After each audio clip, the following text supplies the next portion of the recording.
Bom dia a todos. Vocês são um povo maravilhoso, muito bom estar com vocês.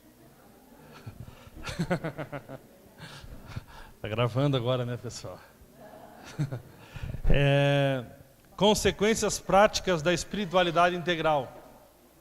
Amém? Vamos lá. Consequências práticas da espiritualidade integral. Pai, te damos graça por essa manhã. Queremos que o Senhor continuará falando a cada coração profundamente, em nome de Jesus. Amém. Então, até aqui nós já vimos, né, como é a origem da espiritualidade integral. Ela começa na revelação de Cristo e na aceitação ao discipulado. Amém? Depois examinamos a maquete apresentada por Deus no Monte da Transfiguração, a maquete, né, da espiritualidade integral. Descobrimos no texto de Mateus alguns critérios para avaliarmos se estamos vivendo a espiritualidade integral segundo Jesus e não algo similar, né? Você sabe que tem a diferença do genérico e do similar, né? O genérico tem a mesma composição, o similar é similar, não é igual. Ok? Uma aula assim de profundidade na área médica.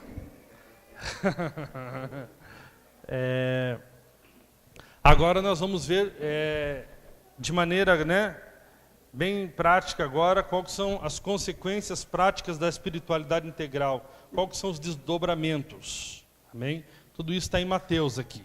Eu não vou poder ler todas as referências, né? Depois, quem quiser os esboços aí vão ficar à disposição por um pequeno valor na livraria. Brincadeira.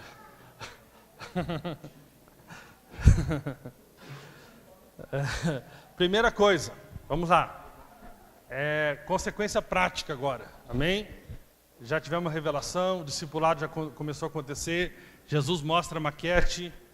Ele mostra como aferir essa espiritualidade integral. E agora, quais são os desdobramentos práticos na vida? Amém? Dessa espiritualidade. Primeiro, ela vence o diabo. Amém? Primeira consequência prática, o desfrute da vitória sobre o diabo.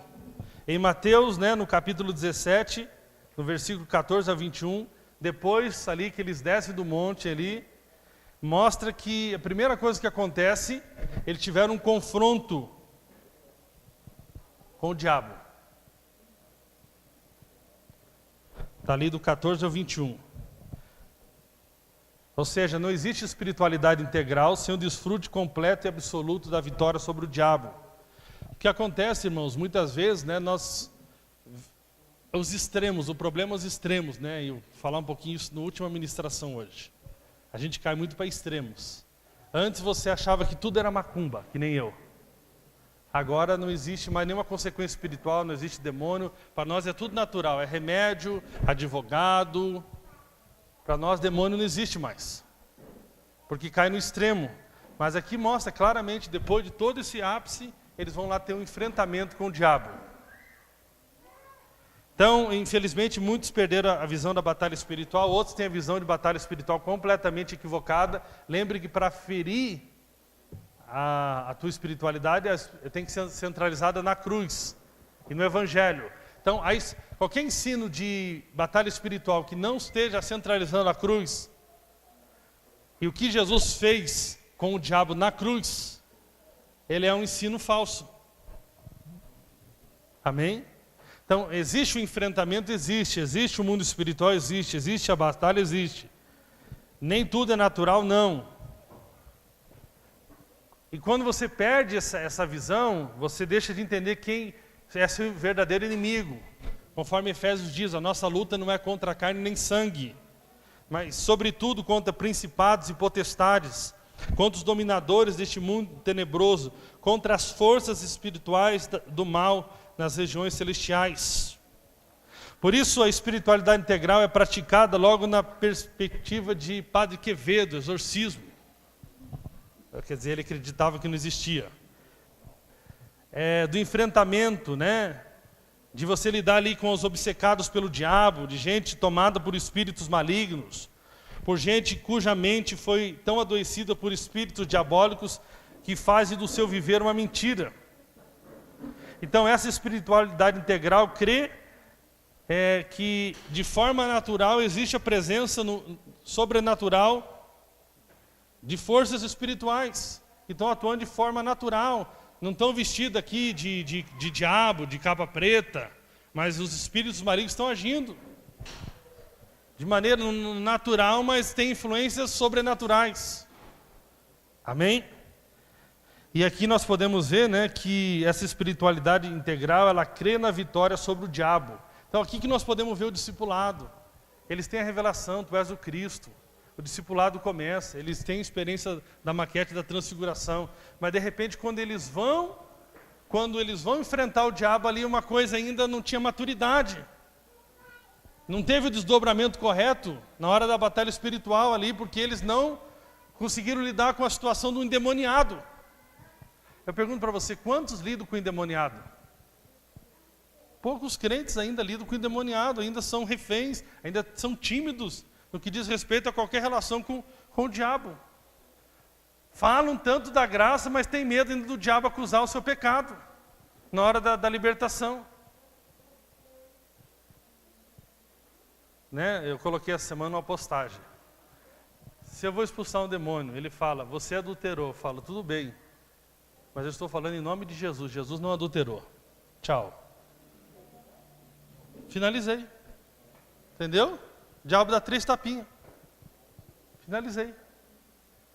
Por isso que tudo, está entendendo? Estamos começando a concatenar as coisas. Qualquer coisa tem que estar ligada àquilo que eu falei, a aferição daquilo que eu falei ontem. Amém? Eu não estou nem aí o que ele vai falar. Até porque a maior parte das coisas que ele fala é mentira. Então, quem de fato, né, está vivendo essa espiritualidade integral, conforme a ferida ontem, ali nos ensinos que eu passei, ele crê que a vitória sobre o diabo é um fato consumado. Amém? É um fato consumado. E crê que, apesar de acontecer um enfrentamento contra as forças do mal, a vitória já está garantida. Está entendendo? Você crê. E qual que é o grande problema ali, né? Existem muitas confusões sobre esse texto. Que diz, essa casta de demônio, Jesus, eles ficam ali maus com a situação de não ter conseguido lidar com as forças do mal ali. E aí eles vão conversar com Jesus. Essa casta de demônio não sai senão por jejum e oração. Existem alguns estudiosos aí, o Prince, por exemplo, ele diz que no original não existe jejum ali. Não é ele o único que fala, outros falam. Weinhardt crê que existe o jejum ali. Inclusive ele disse que falou com um cara lá estudioso do grego, não sei o quê. Todo mundo, você viu que o grego ferra você? Os dois gregos não está batendo. E aí ele crê que a única importância do jejum ali não é para expulsar demônio, que o jejum te dá poder para expulsar demônio, mas ele crê que o jejum ele te ajuda a trabalhar a incredulidade do seu coração, percepção da incredulidade. Então nós vamos entender que jejum jamais traz nenhum poder. Amém? Que o problema dos discípulos ali não era uma questão de não ter cumprido um jejum, mas sim porque de alguma maneira eles não estavam confiando completamente eles não tinham a completa confiança da autoridade que eles tinham sobre os demônios. Amém? Então isso é uma coisa importante, você ter a segurança da autoridade que você tem. A história segundo a Bíblia, né, não pode ser interpretada apenas com instrumentos, né, naturais, nem tampouco apenas, né, ou seja, precisamos ficar bem claro que você não pode ver a vida apenas de forma natural, mas você tem que começar a ver a vida na perspectiva espiritual também. Você quer ser vergonhista daquele cara, aquilo ali, esse cara não quer nada, isso ali, você perde a perspectiva espiritual, isso é um perigo. Então, qualquer espiritualidade que nega a existência do diabo e a atuação dele é mentirosa, porque o diabo está atuando. Está atuando. Daniel diz que, né, no confronto entre a Pérsia e o resto do mundo,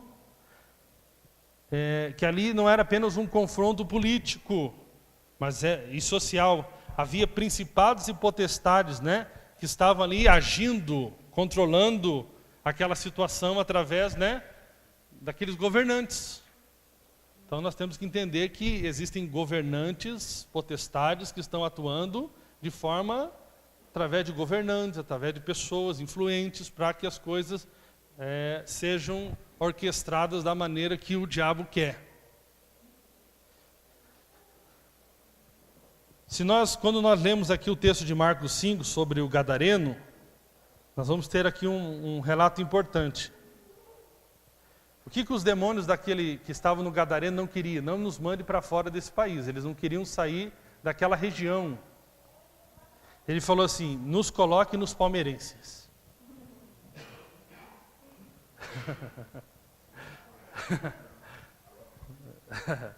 Nos coloque nos porcos.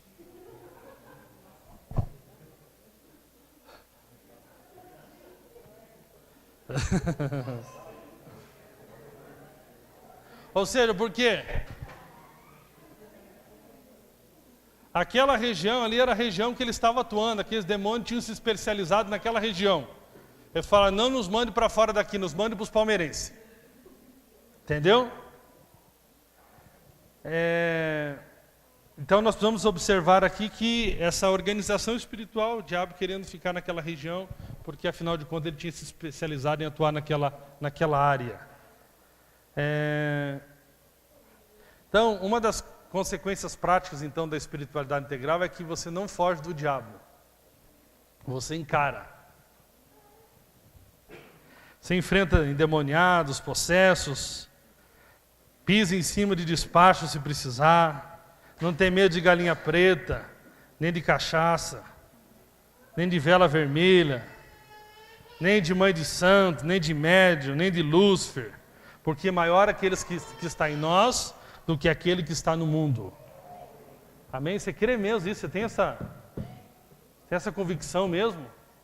Ah, não, você acha que tem na igreja alguém que é para estar no ministério da libertação.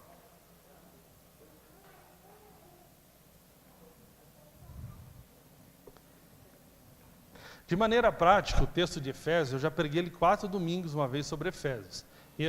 Está lá no site nosso. É sobre permanecer firmes. Colossenses diz que na cruz o diabo foi derrotado. Ok? Agora, Efésios fala da nossa armadura contra o diabo. E essa armadura é o Evangelho. Amém? Ali, cobertura espiritual é armadura. Tua cobertura espiritual é o Evangelho. Não adianta você falar que hoje, Cleber, você pode ser minha cobertura espiritual? Isso não tem poder nenhum eu falar que sou sua cobertura. Não tem nenhum poder. Porque se você não tem a consciência do Evangelho, se você não se veste com o Evangelho, e ali fala de todos os aspectos, a couraça da justiça, a espada do Espírito, os pés, né, calçados, né, com a preparação do Evangelho da paz, que não tem nada a ver com pregar o Evangelho, mas é uma consciência tua em paz com Deus. Se você não tem tudo isso na sua vida, se você não absorveu isso, se você não agarrou isso, se você não tomou isso pela fé, ó, meu amigo, a única coisa na vida que precisa de cobertura é bolo de chocolate. Nós precisamos da cobertura do Evangelho. Amém? Está entendendo? O que é permanecer firme ali? O diabo ele vai tentar te enganar, ele vai tentar te amedrontar, ele vai tentar mostrar para você que ele é muito poderoso, que você não pode contra ele. Você apenas tem que ficar firme, rir da cara dele, falar: você já foi derrotado lá na cruz, você já foi exposto lá na cruz Jesus já triunfou sobre você, cala de Satanás e vai-te embora. Amém? Você não precisa, irmãos, chamar ninguém para expulsar um demônio do teu lugar, você não precisa chamar ninguém para orar na casa de alguém, você não precisa temer mal algum, o diabo já foi derrotado, esse enfrentamento já é garantido. Amém? Então, seja alguém posicionado em nome de Jesus. Amém? Esse é o primeiro desdobramento da espiritualidade integral. Ele vence o diabo, ele vive na vitória de Jesus sobre o diabo. Ele é ousado nessa área. Amém? Não tem uma visão apenas natural da vida. Segundo, sacrifica-se socialmente. Está tudo na sequência dos textos, tá? Eu queria poder ler todos os textos, mas é impossível, por causa do horário.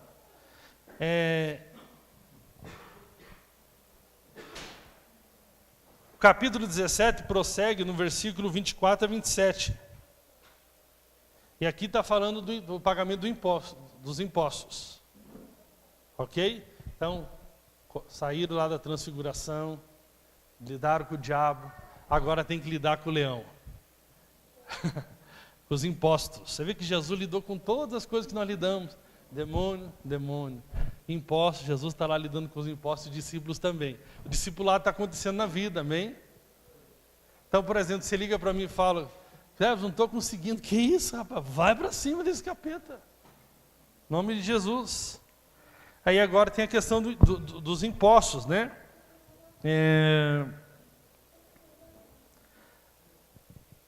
Roma chegou lá e começou a taxar o povo com impostos altíssimos. E no verso 24 mostra que Jesus não nega o pagamento dos impostos. Amém? Perguntaram a Pedro, vosso mestre não paga imposto? Paga sim, respondeu ele. Deixa eu falar algo aqui, irmãos. Tem aqui dois problemas que nós encontramos nessa área. Tem aquela pessoa que tem uma atitude de amargura social e de subserviência social. Ou seja, é aquela pessoa que diz, não, esse governo não faz nada, eu não quero pagar nada, eu vou sonegar tudo, eu vou fazer tudo os trambiques que eu puder. Estou amargurado com esse governo. Eu não tenho benefício nenhum, eu tenho que pagar plano de saúde, eu tenho que fazer tudo isso. E esse não é um caminho que Jesus lidou. Porque de alguma forma esse imposto, mesmo que chegue precariamente, está atendendo pessoas que necessitam. Então eu faço um sacrifício social para que essas pessoas possam ser atendidas. Mas ao mesmo tempo eu não sou subserviente em relação àquilo, a minha relação com o Estado. E Jesus, o que ele fala sobre os políticos? O que ele chama ali os governantes? Ele fala, vocês são raposas. Ou seja, Jesus paga o imposto, mas Jesus não deixa de denunciar. Então existe uma interpretação muito errada de Romanos capítulo 13 na nossa forma de lidar com as autoridades.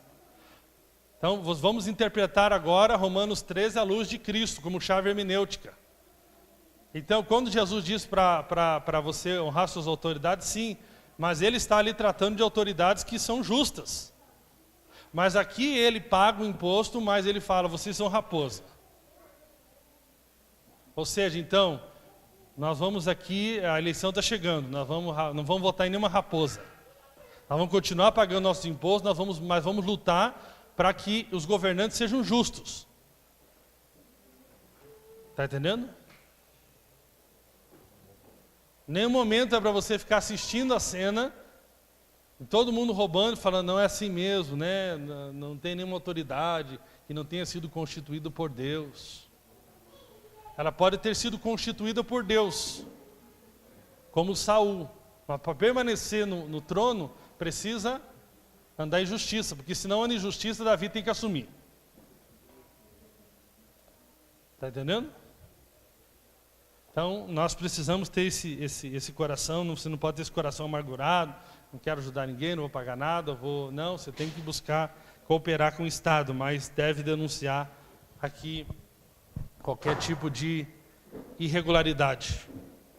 Nós tivemos essa semana um caso que assassinaram um rapaz, e quem é responsável quando alguém está dentro de uma cadeia? É o Estado. O Estado tem que responder por isso. Como que a gente vai fazer que o Estado responda? Nós vamos vamos ajudar essa família a entrar com um processo contra o Estado. As raposas vão ter que responder o que fizeram com o rapaz. Amém? Terceiro, vence a pseudo-maturidade. Então tem gente que pensa que é maduro, mas ele não é maduro, só uma falsa maturidade. Essa espiritualidade integral cria uma vitória simples e singela sobre o orgulho da pseudo-maturidade. Olha o que acontece aqui Nós estamos agora em Mateus capítulo 18. Se você quiser ir acompanhando com a Bíblia, é legal. Nós estamos agora em Mateus capítulo 18, versículo 1 ao 5. E qual que é a discussão aqui agora? A discussão dos discípulos, né? É sobre quem é o maior, quem é o menor, quem é o mais humilde, quem é o mais líder, quem tem maior primazia no reino de Deus. Essa é a discussão dos caras. Agora, Jesus vai dar aqui um ensinamento para eles. Vamos ler esse texto aqui. Mateus 18.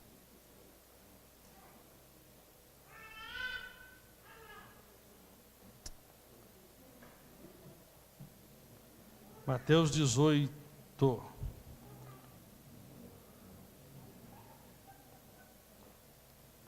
Naquele momento, os discípulos chegaram a Jesus e perguntaram: quem é o maior no reino dos céus? Chamando uma criança, colocou-a no meio deles e disse: eu lhes asseguro que, a não ser que vocês se convertam e se tornem como uma criança, jamais entrarão no reino dos céus. Portanto, quem se faz humilde como esta criança é o maior no reino dos céus. Quem recebe uma dessas crianças em meu nome está me recebendo.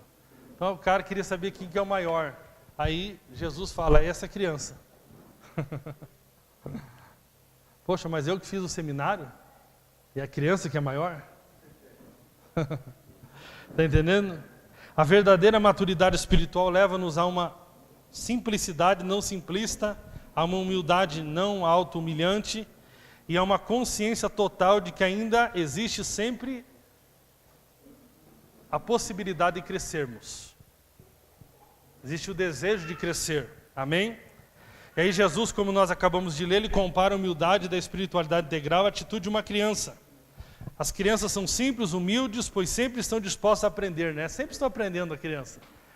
Todo dia você vai vendo uma criança, ela está aprendendo alguma coisa nova. E ao mesmo tempo elas possuem uma consciência total de que estão crescendo. Aqui nós aprendemos algo muito importante. O maior sinal de maturidade é quando o indivíduo acha que não tem mais o que saber. Irmãos e irmãs, o que eu tenho visto de jovem arrogante, e agora os da graça, da internet está cheio o cara da graça. Os caras sabem tudo da graça. Inclusive uns são tão bons que não precisaram nem vir no retiro. Da nossa comunidade mesmo. Para quê? Você sentar lá, que isso, eu já sou um cara, ó, top. Eu conheço tudo. Então, uma das coisas mais terríveis é ver um jovem arrogante. E uma das coisas mais lindas é ver idosos que sabem muito. Sabe porque sabe que não sabem. Porque quem pensa que sabe, ainda não sabe como convém saber. Amém? Quando você vê um idoso com esse coração sempre para aprender, e você vê a beleza de quem sabe. Que aprendeu, né? Como convém saber.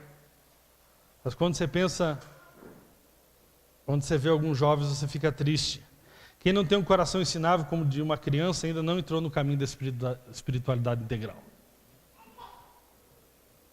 Não congrega mais com os irmãos, não tem comunhão com ninguém, não tem disposição para ouvir uma palavra do Soma, não tem disposição para escutar um conselho.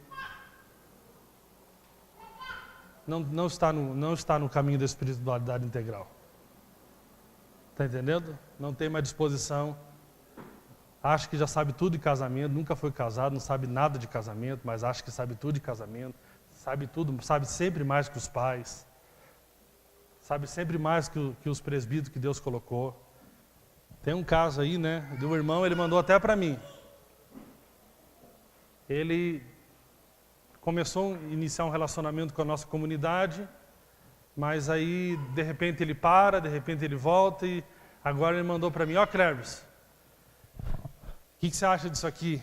Ele oferecendo um curso para você fazer, acho que de poucas semanas, para que você possa ser um presbítero na igreja que ele acabou de abrir. Eu olhei aquilo ali e falei, meu Deus, faça um curso em 5 semanas e se torne um presbítero. Pague R$50 e receba o diploma.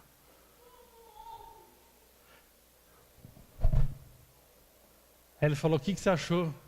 Irmão, mandei um sinalzinho assim, ó.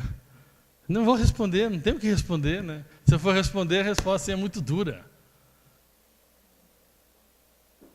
Na Bíblia, não se tem presbítero muito jovem. Na verdade, nos padrões bíblicos, eu sou muito jovem já para ser um presbítero. Você imagina um cara de 20 e poucos anos que não conseguiu nem um serviço ainda. Não aprendeu nem a espiritualidade do trabalho. E aí daqui a pouco você vai colocar a tua família para dizer que ele é o presbítero.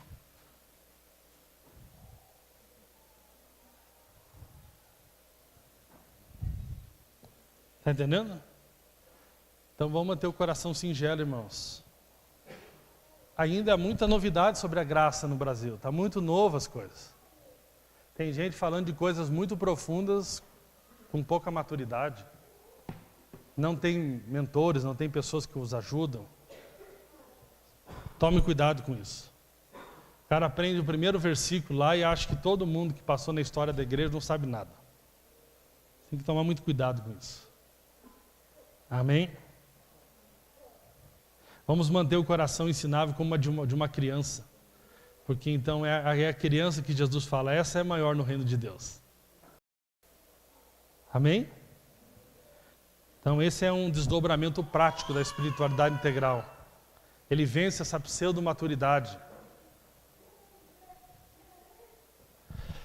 Eu tenho feito o seguinte, irmãos, eu tenho me calado com quem não quer ouvir. Porque eu não vou jogar pérolas aos porcos. Eu sempre digo para os irmãos que andam mais próximo de mim, é melhor você ver eu falando, ainda te cobrando alguma coisa, te perguntando alguma coisa, do que o meu silêncio. O meu silêncio é um sinal do que eu falei. Esse cara é arrogante, essa mulher é arrogante, eu não vou falar mais com ela, porque ela não quer me ouvir, não vou gastar as pérolas que Deus está me dando com os porcos.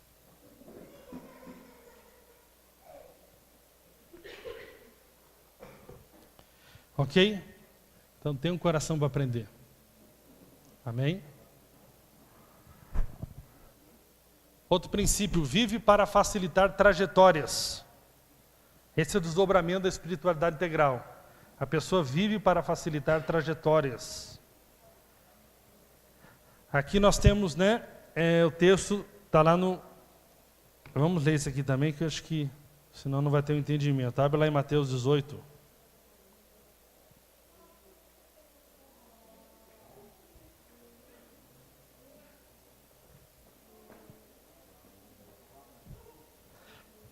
Versículo 6. Mas se alguém fizer tropeçar um desses pequeninos que crê em mim, presta atenção, se alguém fizer tropeçar um desses pequeninos que crê em mim, melhor lhe seria amarrar uma pedra de moinho no pescoço e se afogar nas profundezas do mar.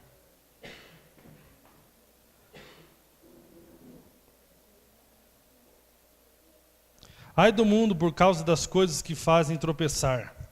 É inevitável que tais coisas aconteçam. Mas ai daquele por... Opa, me perdi aqui.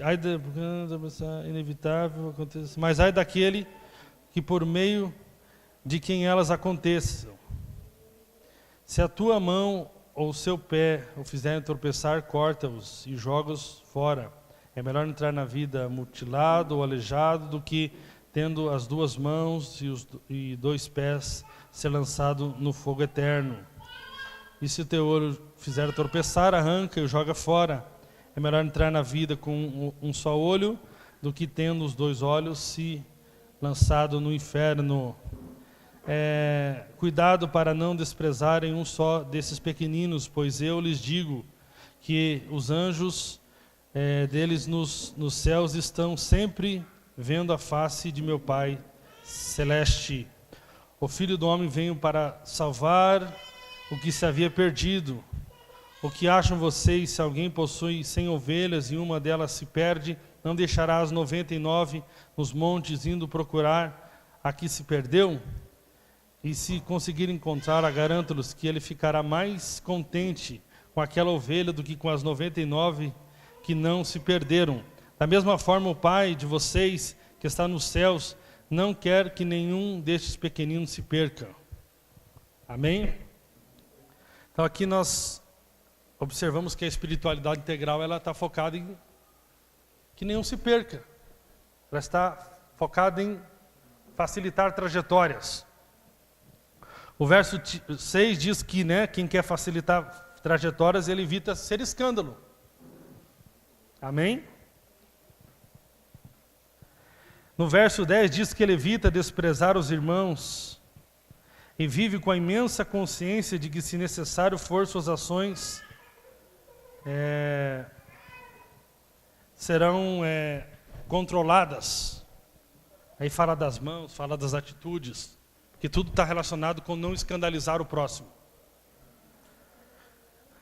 Verso 8, se encolherão o seu comportamento conforme o verso 8, os pés, fala da maneira de agir, de andar, será reformulado, e os seus desejos, ali conforme os olhos, no verso 9, serão entregues em amor para o bem do outro.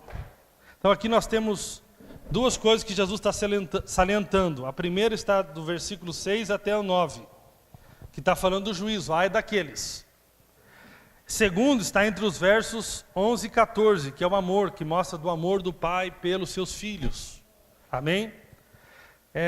Então aqui nós temos que entender uma coisa muito importante. Eu não devo viver preocupado em contribuir para facilitar a trajetória dos meus irmãos, só porque eu tenho medo do juízo. De que uma pedra de moinho me seja amarrada no pescoço. A essência aqui do texto, que está nos versículos 11 a 14, é que eu devo facilitar a trajetória dos meus irmãos, compelido pelo amor que o Pai tem por suas ovelhas, porque o nosso Pai Celeste ama esses pequeninos, essas ovelhas. Aqui é a mesma coisa que Jesus fala para Pedro: tu me amas, então cuida das minhas ovelhinhas. Tu me ama, Pedro? Amo, então cuida das minhas ovelhinhas. Tu me ama, Pedro? Então cuida das minhas ovelhinhas. Amém?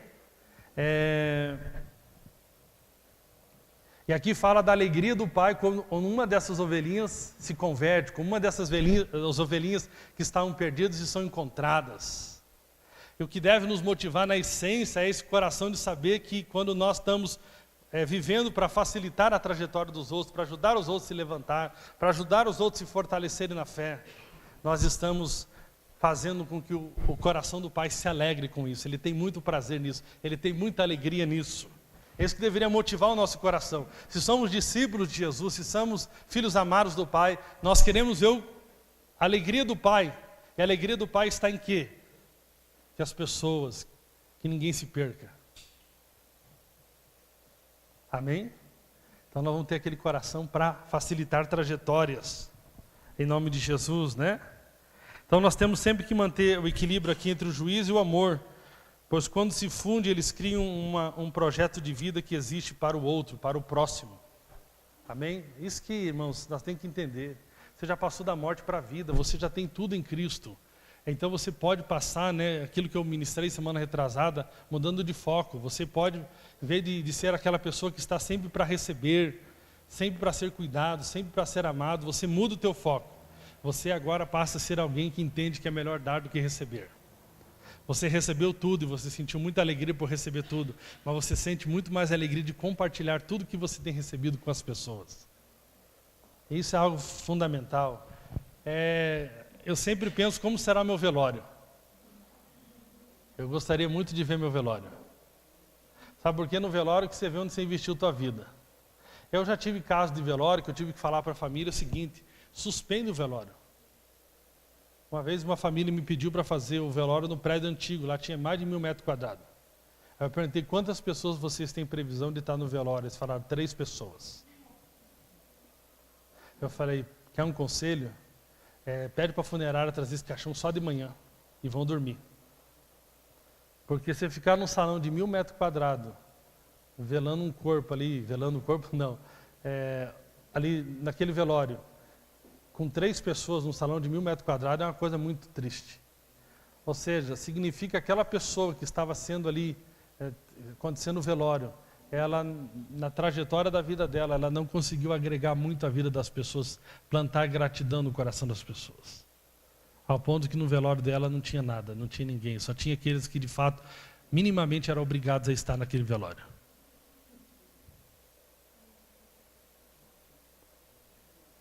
A casa não podia sair, o carro não conseguia ir, o dinheiro na conta não foi, e também não tinha amigo, não tinha ninguém para ir também. Quem é que você está marcando a trajetória dessas pessoas? Quem é que você está marcando a trajetória?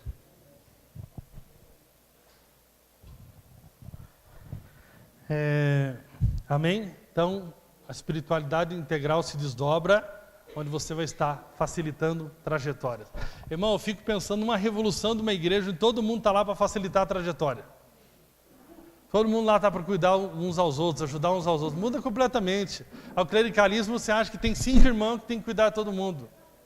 Ah, irmãos, tem gente que fica em casa falando, viu, né? O irmãozinho lá está passando por luta e o Cleberson não fez nada.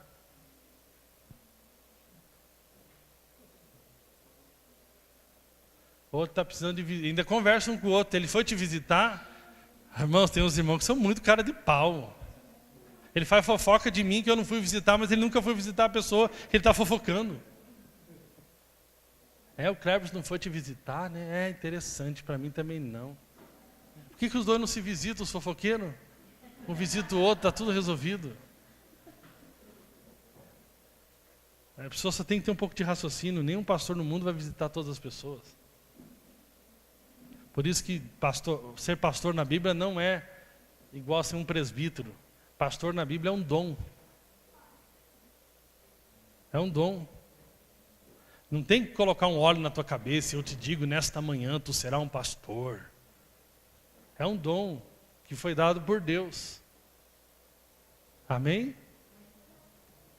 Presbítero é uma função de maturidade que está ali para outras coisas.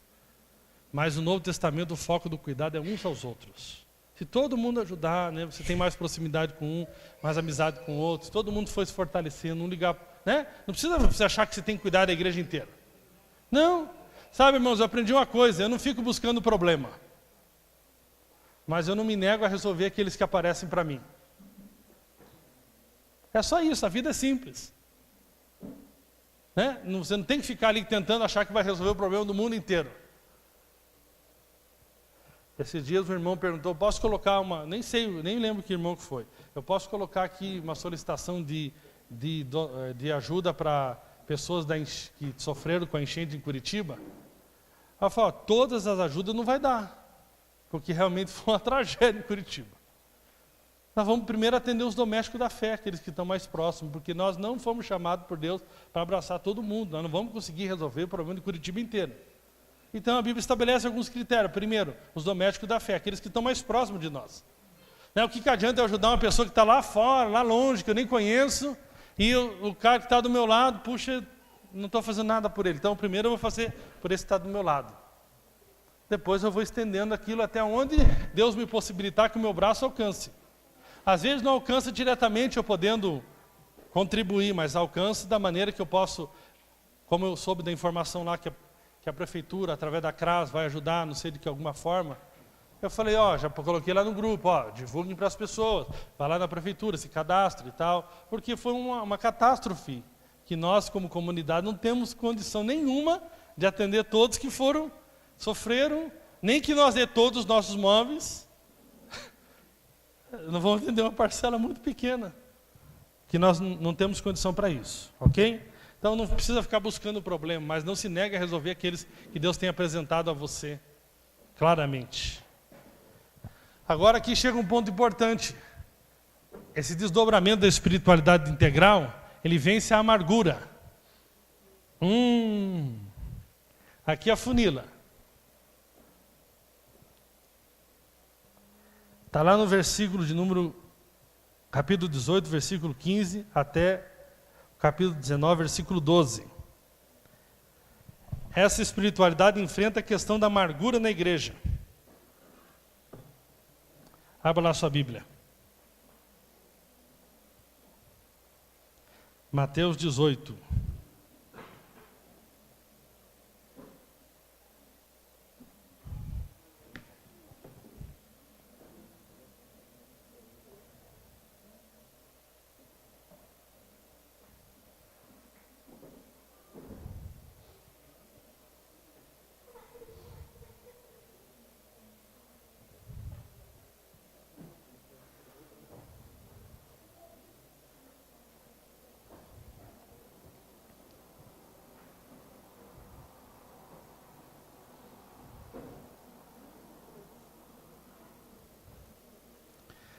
Achou aí?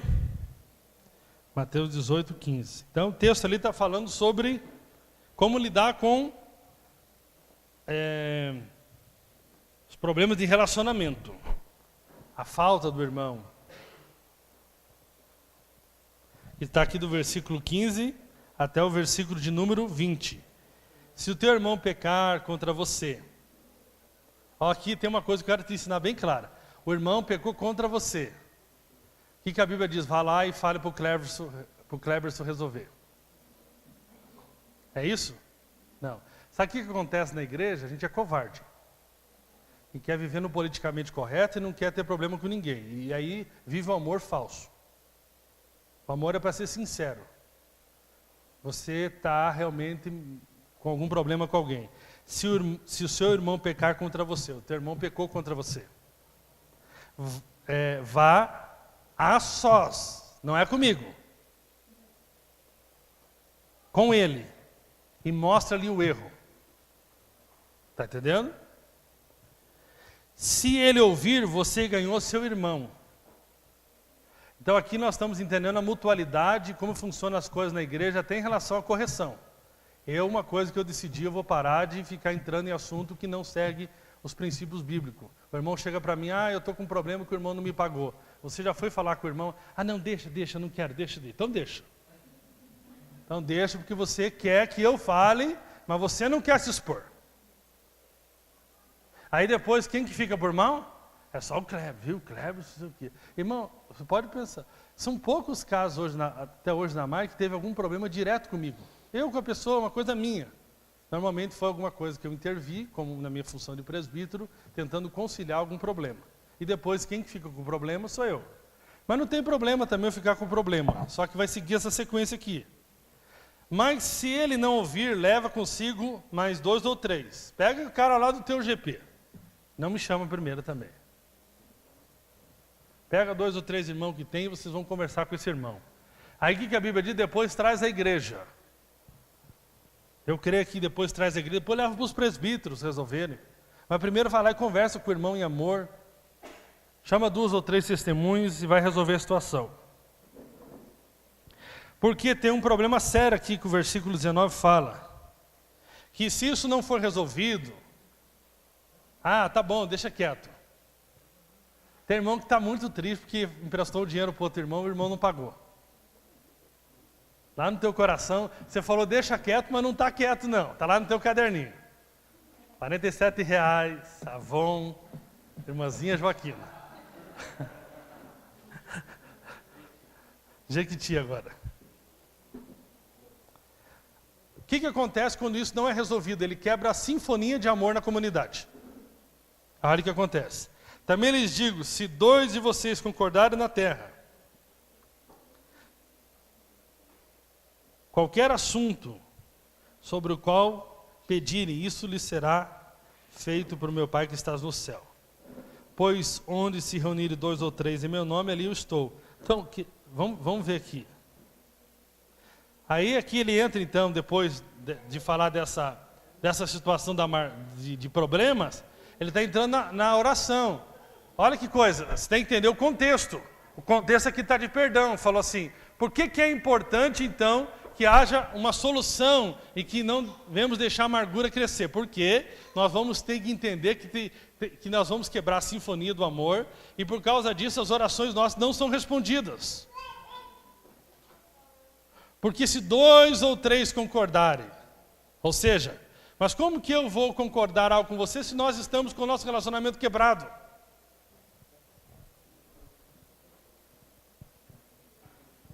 É o mesmo contexto.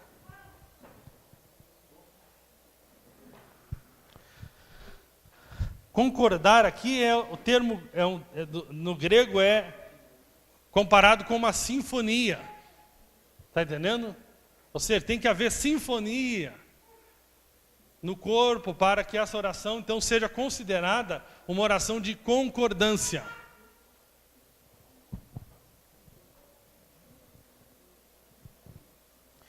Agora, quando que a amargura acontece? Quando não tem perdão. Consequentemente, não tem cura. Agora nós podemos aprender outro princípio aqui, amém? Então, tem que ter lá, nós estamos lá no mesmo GP, tem que ser uma sinfonia, mas você está lá, mas você está magoado com o irmão, você está magoado com o outro. Vocês estão orando, mas aquilo lá só está virando só um teatrinho. Que não há sinfonia entre as pessoas. Eu vou te falar mais ainda. Se nós entendêssemos que a igreja de Jesus é única, você buscaria estar em sinfonia com qualquer pessoa no mundo. Não resolve o problema você vir para amar porque você está magoado com o fulaninho da outra igreja. E não quer resolver, aí você vem para cá para dizer que está bem com Deus, que não desviou, mas você odeia a pessoa lá.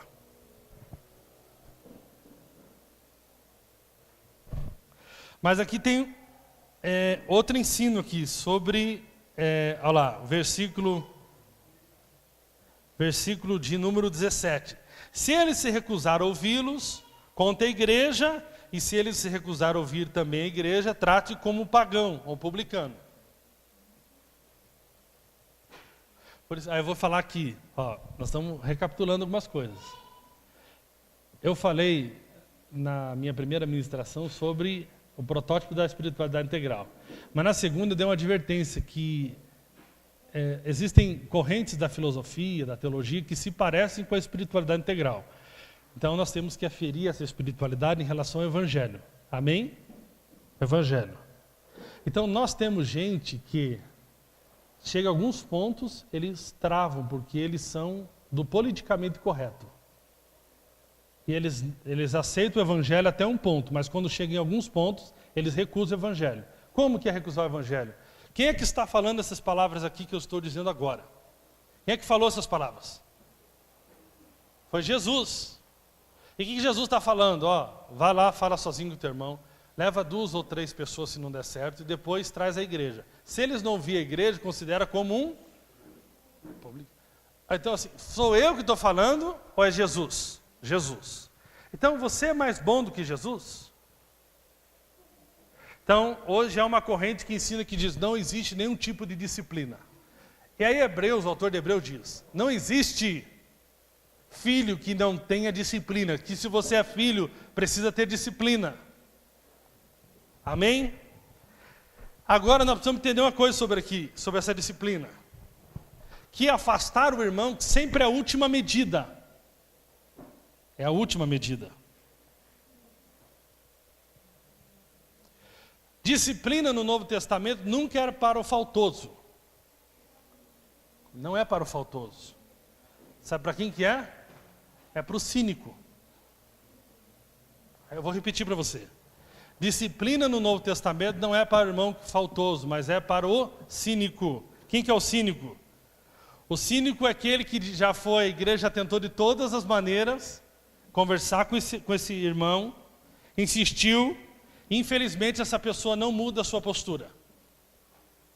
Está entendendo? Você conversou, usou todos os meios e a pessoa não muda a sua postura.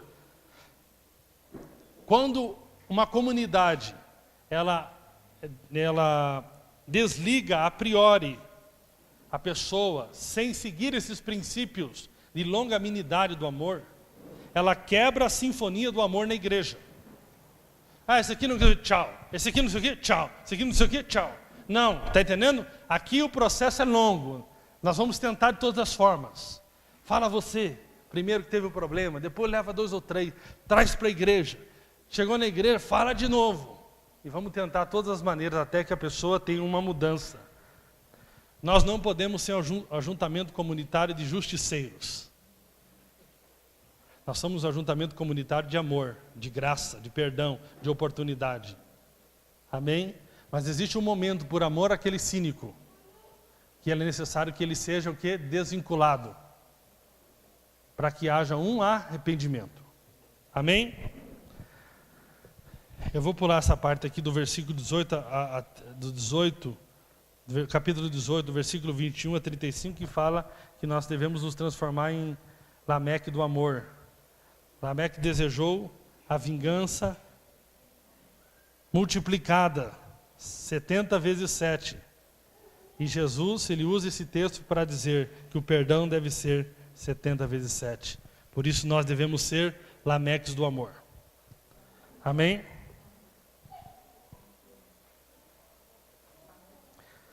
Agora uma coisa interessante, o verso 35...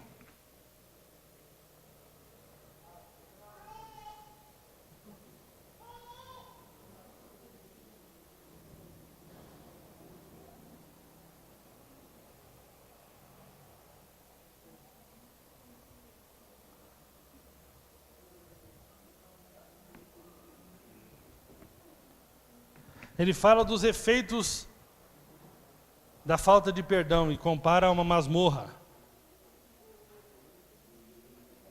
E às vezes a gente só interpreta aqui no sentido literal do inferno, como ser lançado no inferno. Mas deixa eu falar para você aqui o que eu creio. O sentido do inferno aqui está relacionado com o quê? Quem não perdoa, quando você deixa a amargura entrar no teu coração, a sua alma vira um inferno. Quem já experimentou por um tempo, por algum motivo, você está atormentado com amargura e você virar um inferno na sua vida? Fala a verdade. Amém? Eu já. Inferno. Entendeu? Um trágico destino, porque quem não perdoa é posto na masmorra psicológica. Aí entra aqui onde os verdugos da culpa chicoteiam dia e noite. É isso que eu creio do texto. Você fica na amargura e você se sente assim, atormentado, dia e noite. A pessoa nem está lembrando de você que fez o mal para você, mas você está sendo chicoteado pelo verdugo da amargura dia e noite. Dia e noite. Que o Senhor nos livre disso. Amém?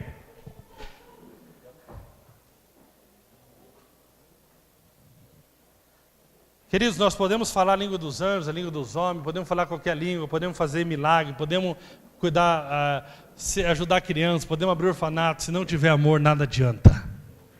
Amém? Vamos lá, aguenta mais um pouquinho, amém? Que essa parte da amargura eu vou mais um pouco.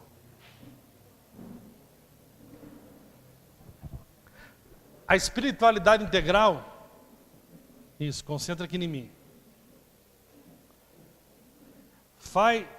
Faz o enfrentamento da amargura no casamento. Agora Jesus vai entrar no casamento. Irmão, você viu que a Bíblia é linda? Você está entendendo a beleza da coisa? Está aqui, Jesus está te discipulando aqui em tudo. Em tudo. Lida com os demônios. Como é que você lida com o irmão? Vive para facilitar a trajetória do irmão. Ok? E aqui fala como lidar com a falta, não deixar amargura, as consequências da amargura. E de repente entra no tal do divórcio. Chegou o divórcio. Fala que nossas orações não são respondidas se quebrou a sinfonia do amor. E aqui nós chegamos na questão do divórcio. Qual que é a principal razão do divórcio? É a amargura. São questões que não foram resolvidas. Que não foram colocadas para fora, que não foram tratadas no relacionamento. Por isso, uma espiritualidade que não passa pelo casamento é falsa. E quando ela não passa pelo casamento, muitas coisas terríveis acontecem. Primeiro, qualquer motivo se torna motivo para separação. Quando existe amargura no casamento, qualquer coisinha, qualquer conversinha é separação. Você quer ver um sinal que tem amargura no casamento? Já estão falando direto em separação. Separação. Nós vamos separar. Nós vamos separar. Você pode parar para conversar, porque lá dentro tem amargura. Tem que resolver logo. É lícito ao marido repudiar sua mulher por qualquer motivo? Aí aqui fala a segunda consequência, né, dessa falsa espiritualidade que não inclui o casamento. Segundo motivo que acontece aqui. Se institui na relação do casamento a lei da dureza de coração, no verso 8. Qualquer motivo separa. Porque o que prevalece agora nesse relacionamento é a lei da dureza, da inflexibilidade, da rispidez, da apatia. O casamento entra naquele estágio: escreveu, não leu, o pau comeu. É assim ou não é? Quando tem amargura no coração, todo mundo fica inflexível. Não é assim, se você quiser, é assim. Se não quiser, tá bom. Tem outro que quer.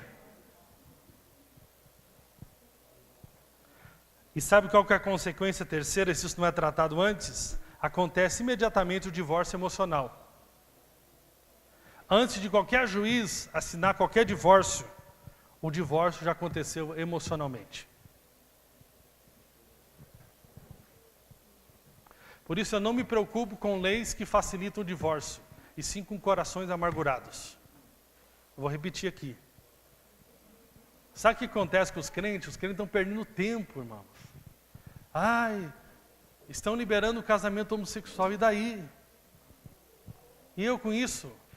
Eu não sou homossexual.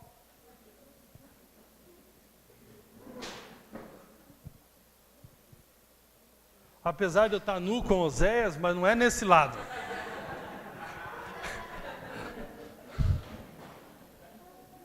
Está entendendo? Lá em casa não está na minha relação com a minha esposa falando: ó, que bom, agora liberaram o divórcio fácil, vai ficar bom para nós. Para mim não vai mudar nada o divórcio fácil, divórcio difícil, porque isso não está na minha pauta. Ou você acha que alguém separou porque assim, poxa, chega o Murilo Anábio e fala: vamos aproveitar agora que o divórcio está fácil, vamos separar? Você está entendendo que não tem nada a ver? Na verdade, a lei até facilitou para você, né? Já que você já queria separar mesmo, pelo menos não tem muita burocracia. Já vai lá e já resolve. Que não tem solução. Então, preste atenção. Não se preocupe com leis exteriores, se preocupe com o seu coração. Só se divorciem os que já estão divorciados. Infelizmente, queridos, hoje muitos estão vivendo no mesmo teto, mas já estão divorciados emocionalmente. Já estão vivendo a lei da dureza do coração. Já estão, né, perguntando por qualquer motivo: é lícito separar dessa mulher? Haja vista que ela queimou arroz. Haja vista que ela não dobrou não passou minha camisa hoje. Haja visto que ele hoje ficou assistindo o UFC até as 3 da manhã e eu não aguento. Está entendendo? Uma espiritualidade integral vence a amargura no casamento. Olha o que Pedro fala. 1 Pedro 3,7. Para os caras da nova aliança aí. Vamos lá ler esse texto. Isso deixa o cara louco. Quando você quer fazer, em vez de interpretar a Bíblia em relação àquilo que Cristo fez, você fica louco. Como é que a minha oração não é atendida? Não é. Está muito claro na relação da palavra de Deus que Deus responde amor. Deus não responde egoísmo, Deus não responde esses caprichos. Está lá em Tiago, está em 1 Pedro e está em Jesus. Então eu fico com Jesus. Por isso eu não quero deixar nenhuma amargura no meu coração. Olha como é que 1 Pedro fala. 1 Pedro 3,7. Do mesmo modo, vocês, maridos, sejam sábios no convívio com suas mulheres, e trate-os com honra como a parte mais frágil, e co-herdeiras do dom da graça da vida, de forma que não sejam o quê? Impedidos suas orações. Está dizendo que a oração quando não há tratamento de amor dentro do casamento, que a oração do marido está sendo interrompida. E se está sendo interrompida a oração do marido, a mulher também está. Ela lascou tudo, porque quebrou a sinfonia do amor no casamento.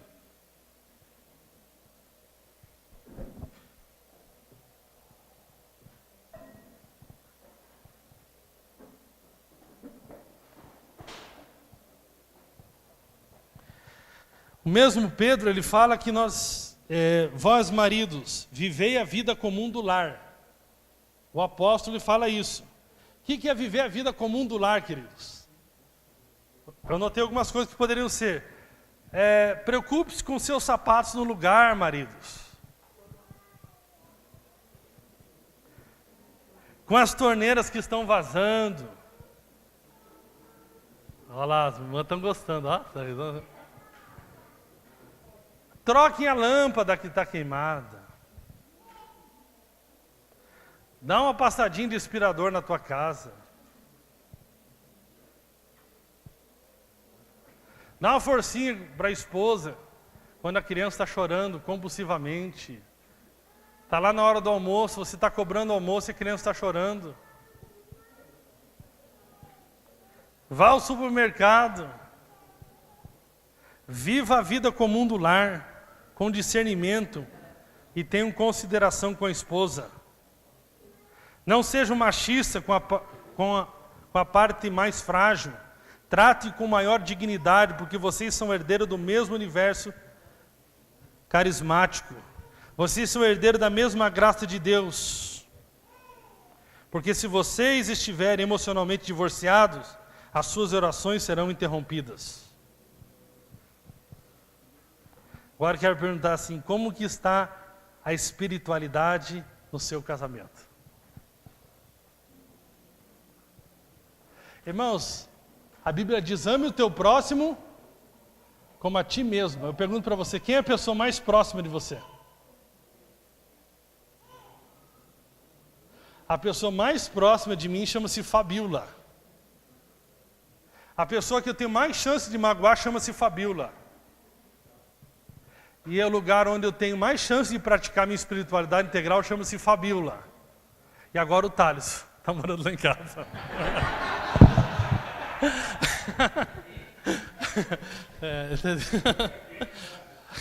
Aleluia. Eu vou contar uns casos do Thales aqui agora. Thales, viva a vida comum do lar, tire os copos do quarto. Para que as minhas orações não sejam interrompidas com raiva de você. Aleluia. Aleluia. Ó, irmão, queima lá, que quebrar os quadros, que queimar.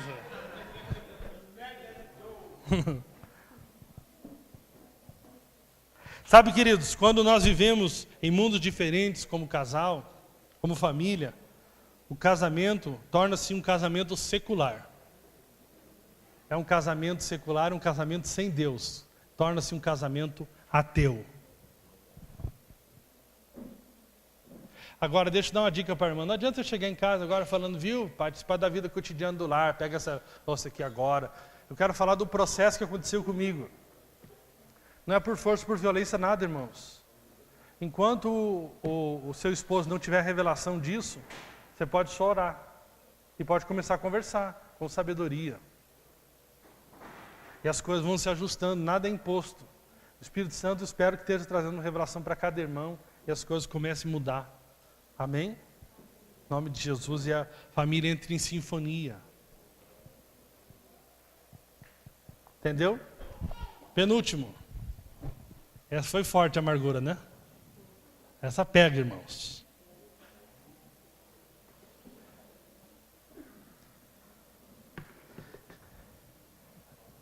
A espiritualidade integral, ela se desdobra em investimento em crianças. Oh, Jesus podia tratar de tanto assunto, ele quis agora falar de criança. Falou do divórcio, falou da disciplina, do relacionamento com os irmãos. Daqui a pouco ele chega na criancinha.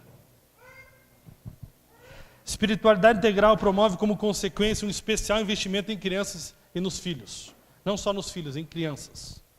Porque as crianças que Jesus está falando aqui não eram seus filhos biológicos.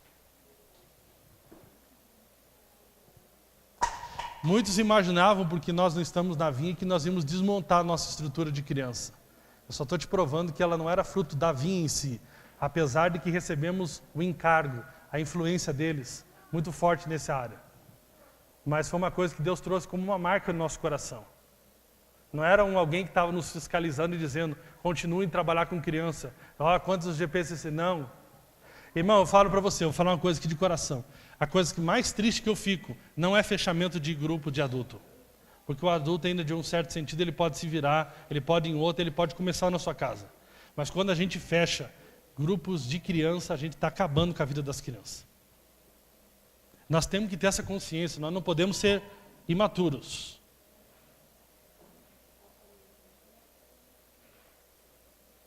Amém? Esses dias, não sei, que a Aline encontrou uma criança, né? Cadê a Aline? Estava vendo ela aqui agora? Ah, estava vendo. Cadê?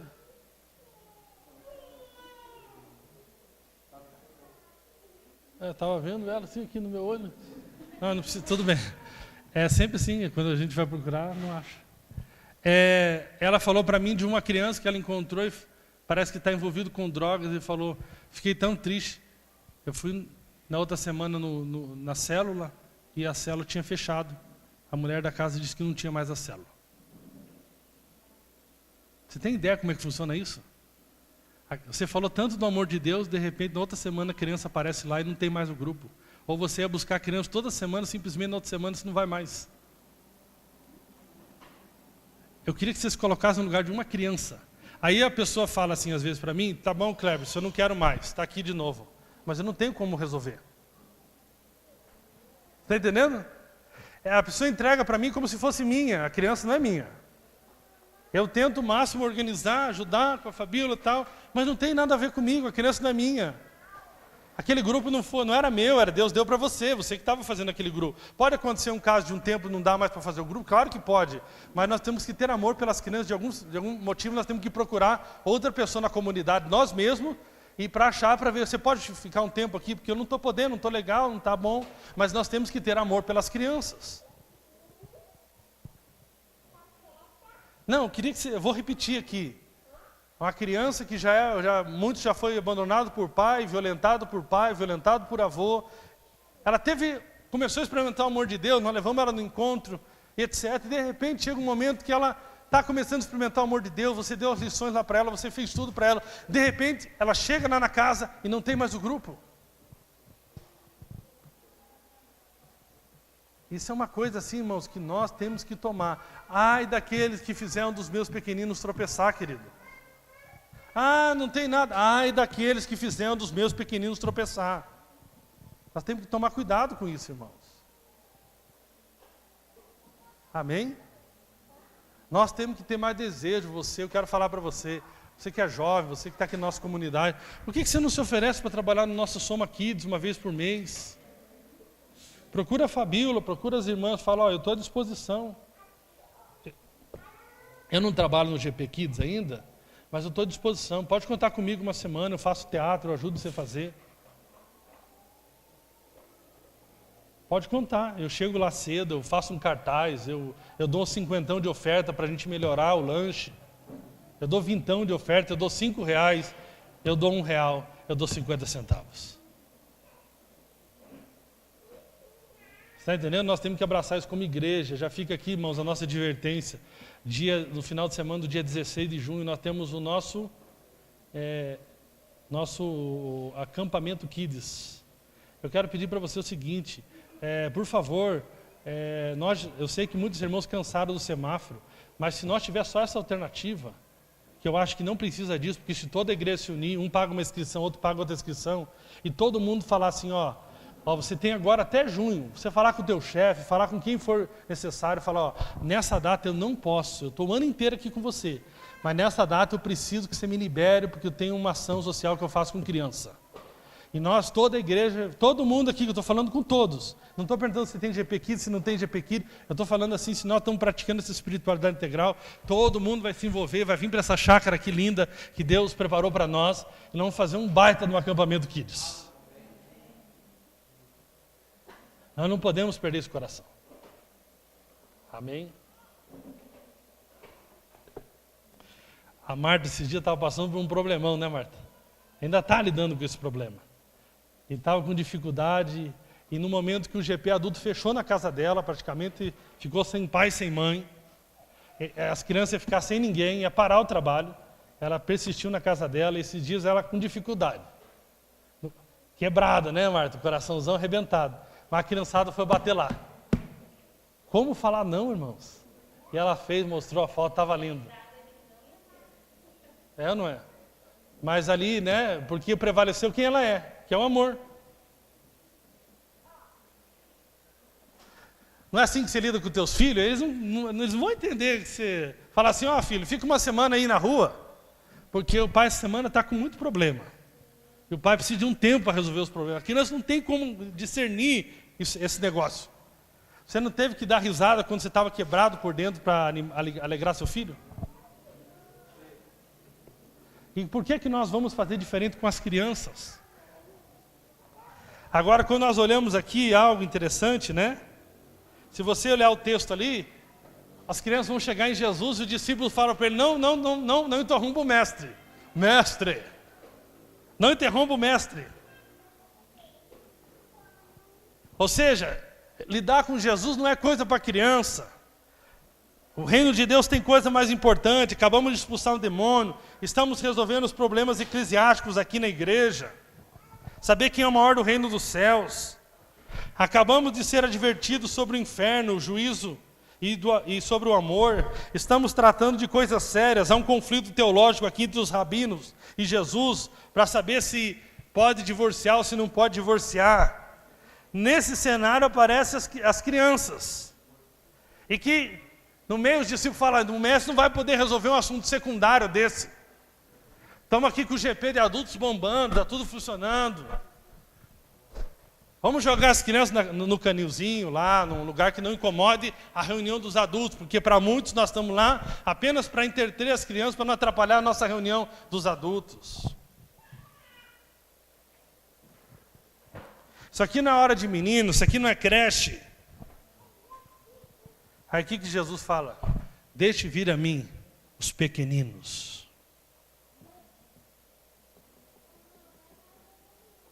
Está entendendo?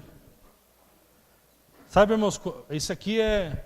Quem não ouve a voz de uma criança não aprendeu a ouvir a voz de Deus, porque não tem mais maneira mais linda que Deus falar com você, que Ele está falando através das crianças. Eu falo para você, que eu vou te testemunhar. Uma das coisas que eu tenho maior preocupação, os irmãos do presbitério sabem disso, é acabar com o trabalho das crianças. Eu prefiro acabar com o trabalho dos adultos. Você vai procurar a tua turma, que você já é grandinho. Mas eu fico preocupado com o trabalho das crianças. Deus sabe que é verdade do meu coração. Só que esse trabalho não é meu. Esse trabalho não é da Fabíola, esse trabalho não é de 5 irmãs. Esse trabalho é de todos nós. Você está entendendo? Quem não ouve a voz dos filhos, não ouve a voz de Deus. Considere seu filho um sacramento. Cuidar deles é um culto. Eu vou só citar 2 coisas aqui, não vou falar. Cria consciência da lei interior. Ou seja, ele sabe que para Deus o que conta é o coração. Tudo tem que começar no coração e não no exterior. O jovem rico, ele estava preocupado no exterior, o que ele tinha que fazer. Olha que interpretação que Jesus faz com o jovem rico. Jesus não fala o mandamento do não cobiçarás para o jovem rico. Ele não professa o mandamento, existe um mandamento, não cobiçarás. Sabe o que Jesus faz? Ele interpreta esse mandamento e fala. Ele achava que o jovem rico, porque moralmente ele era alguém correto, que ele estava cumprindo a lei. Jesus, como conhecia o coração dele, não fala, você não cobiça. Jesus não fala assim, ele fala de outra maneira. Jesus discerne a cobiça dele e fala, então vai e vende tudo que tem e dá aos pobres. Você está cumprindo tudo? Jesus também trabalha aqui uma questão muito interessante. O que o jovem rico chama Jesus? Bom? Mestre. Mas alguém que chama Jesus de bom mestre pergunta como que eu posso me salvar?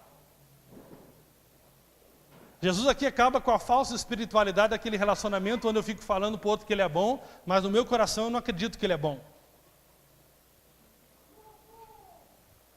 Bom mestre, mas você acredita que ele é bom, mas ele você acredita que você mesmo tem que se salvar, você está mentindo. Você não acredita que Ele é bom. Amém? Então, a espiritualidade integral começa no coração, é Deus trabalhando no teu coração. E todas as coisas fora brotam através de um coração que foi tocado pela graça de Deus. Aí começa a jorrar do teu coração. Amém? Amor, graça para as pessoas. Isso é maravilhoso. E por fim, uma espiritualidade integral subjuga o dinheiro. Jesus fala aqui do perigo das riquezas. E a grande realidade, queridos, que um dinheiro, se não é fonte de bênção para o próximo, ele na verdade se tornou uma grande maldição para você. Se o dinheiro faz se embriagar com ele, faz o teu coração se encher de soberba, faz você se afastar da simplicidade do evangelho, do amor ao próximo, na verdade aquilo que aparentemente é bênção, se tornou um grande problema para você. Né? Se dinheiro, pode vir aqui o pessoal do louvor. Se dinheiro é sinal de bênção, os políticos ladrões do Brasil, os traficantes de droga do Rio de Janeiro, São Paulo, Paraná e o mundo afora, eles são grandes abençoados. Dinheiro só é bênção quando ele se transforma em amor ao próximo. Quando você não é alguém que retém, mas alguém que é um canal. Amém? Canal. Onde você transforma algo tão impuro numa coisa tão linda que é para suprir, para ajudar, para o bem. Amém? Em nome de Jesus. Se coloca de pé.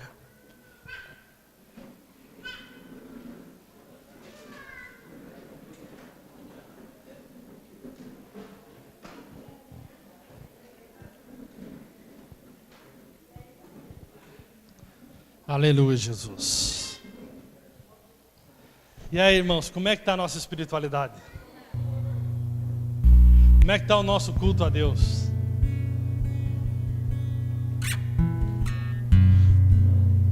A verdadeira espiritualidade, ela se desdobra no vencer o diabo, sacrificar-se socialmente, vence a pseudo-maturidade, vive para facilitar trajetórias, vence a amargura, investe nas crianças, cria consciência da lei interior, sabe que a lei agora não está fora, mas ela foi colocada no teu coração. Amém? E subjuga o dinheiro. Irmãos, olha aqui para mim. Uma das coisas mais tristes que tem na igreja hoje é a pastora enriquecendo através do ministério de forma assim estrondosa. E sabe qual que é a moda agora? É usar a graça para dizer: você quer ver como eu sou abençoado, como eu conheço o evangelho, como eu sei como você tem que andar comigo? Deus tem me abençoado financeiramente. O problema não é passar muito dinheiro na sua mão, o problema é o que você faz com esse dinheiro. Uma das maldições da lei era a miséria. Ninguém de nós tem que ser miserável. Mas o problema é, você subjugou o dinheiro, ou você vive só pelo dinheiro, você muda de casa pelo dinheiro, você vai trabalhar só por causa do dinheiro, ou você vai trabalhar porque você faz daquilo um culto a Deus, um propósito existencial acima do dinheiro.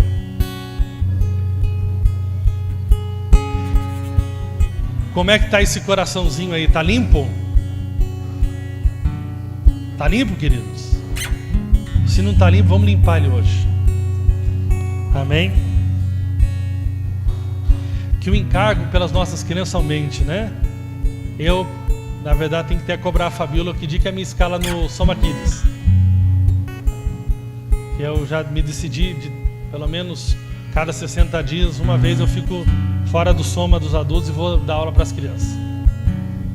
Não só eu, como os nossos irmãos do presbitério vão estar fazendo isso. Amém?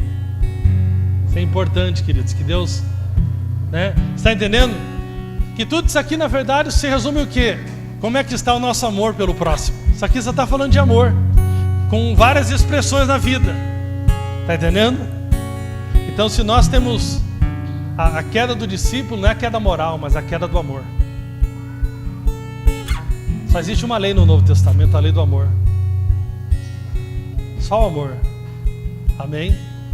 Deixa esse oceano do amor que Deus colocou no teu coração jorrar para o próximo. Em nome de Jesus. Aleluia. Vamos refletir nisso nessa manhã. Vamos levar a sério essa palavra.